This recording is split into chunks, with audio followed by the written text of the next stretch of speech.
पर मारा और बालों में हाथ फंसा कर कुर्सी पर गिरने के से अंदाज में बैठा। नहीं, ये ठीक नहीं हवा। मैं इतनी बड़ी गलती कैसे कर सकता हूँ? नहीं या खुदा नहीं, मैं महरीन को क्या जवाब दूँ, क्या वजाहत दूँ? वो शायद मुझे गलत समझ रही जे। वो सख्ती से अपने बालों को जिकड़ा हवा बैठा था, तब महरीन चलती हुई इसके पास आई। क्यों शरीम, क्यों क्यों क्या आप दोनों ने मेरे साथ ऐसा? वो नीचे फर्श पर बैठ गया। नहीं महरो, नहीं मेरी जान, नहीं।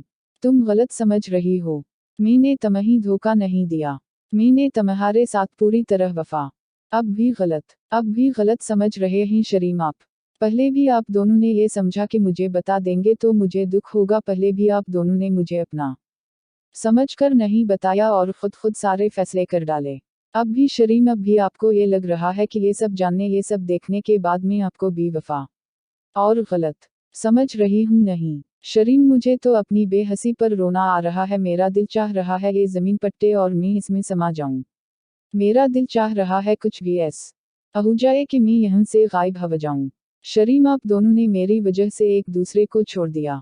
मेरी वजह से आप दोनों अपनी अपनी मोहब्बत से दस्तबरदार हो गए। क्यों शरीम, क्यों क्या आप दोनों ने ऐसा? क्या मैं उस काबिल न थी कि मुझे ये सब बताते, मुझे एतमाद में लेते? शरीम, मैं कातिल हूँ आप दोनों की खुशियों की। मुझे जिंदा नहीं रहना चाहिए, अब मुझे मर जाना चाहिए। महरो बस करो, प्लीज बस करो। तुम्हारे रोने से मुझे बहुत तकलीफ हो रही है। मेरा दिल फट रहा है। देखो जो हवा सो हो गया। अब प्लीज इसे छोड़ दो ना। देखो अब सब सीट है, मैं हूँ, तुम हो, हमारी बेटी है। और वो शरीम, इसका क्या कसूर? वो तो पहले भी अकेली थी, अब भी अकेली है। इसे क्या मिला शामे? वो तो तही दामन रह गई। सब कुछ मुझे दे दिया, अपना सब मुझे दान कर दिया, अपनी मोहब्बत मुझे हबा कर दी। और देखो जरा मैं कितनी बेहसी, कितनी संगदिल हूं ना। सब काफ कुछ लिया उससे। कितनी बरी हूं ना शरीम, उसका सब कुछ, इसकी मोहब्बत तक उससे छीन ली और वो माथे पर शकन तक न लाए, मुझे खबर तक न होने दी।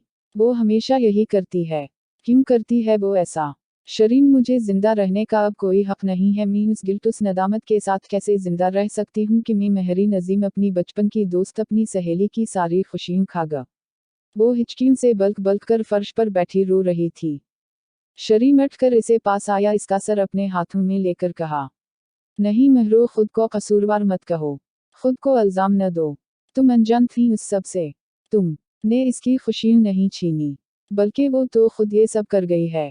तुम अगर जानती होती तो मुझे पता है मेरी महरो ऐसी नहीं है कि जानकर भी उसके साथ ऐसा करती। बल्कि अगर तुम्हें ये सब मालूम होता तो तुम भी वही करती जो उसने किया। प्लीज महरो, मेरा दिल तुम्हें ऐसे रोता देखकर बहुत कट रहा है। ऐसे मत रो, प्लीज चलो, शाबाश अट्ठू। वो इसे कंधे से लगाकर अटकाने लगा, लेकिन इसके अगले सवाल पर रुक गया। बहुत मोहब्बत करते हो ना उससे? महरो, वो सब अब खत्म हो चुका है। अब मेरी जिंदगी में तुम हो और मेरी बेटी है, बस। मनफरह का बाप खत्म हो गया। वो तो मुझे अब याद भी नहीं। तुम मेरी बीवी हो और अब मेरा सब कुछ हो। शरीम ने इसे दोनों कांधों से पकड़कर इसकी आंखों में आंखें डालकर कहा, ये मेरे सवाल का जवाब नहीं है।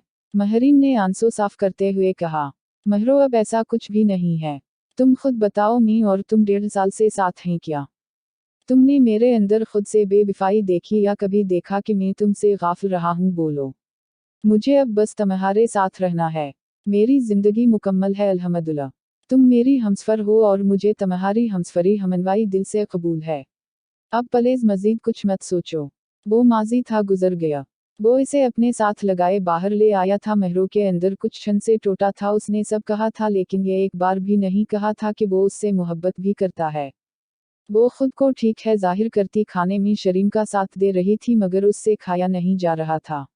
मुश्किल चंद नवाले लेकर उठने लगी तो शरीम ने इसे दोबारा बैठाया और अपने हाथ से खिलाने लगा। वो खामोशी से खाती रही।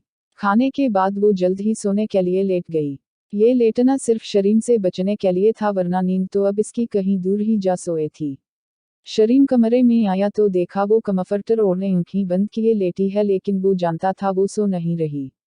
उसके पास आया और इसका हाथ अपने हाथ में लेकर कहने लगा, महरो, पर सकून होकर सो जाओ। हर ख्याल, हर उलझन को जहन से झटक दो। तुमने किसी का हक नहीं मारा, हम तेनों की तकदीर में ऐसा ही लिखा था। मनफरह ने खुद ये सब चाहा था, उसमें तुम्हारा कोई कसूर नहीं है।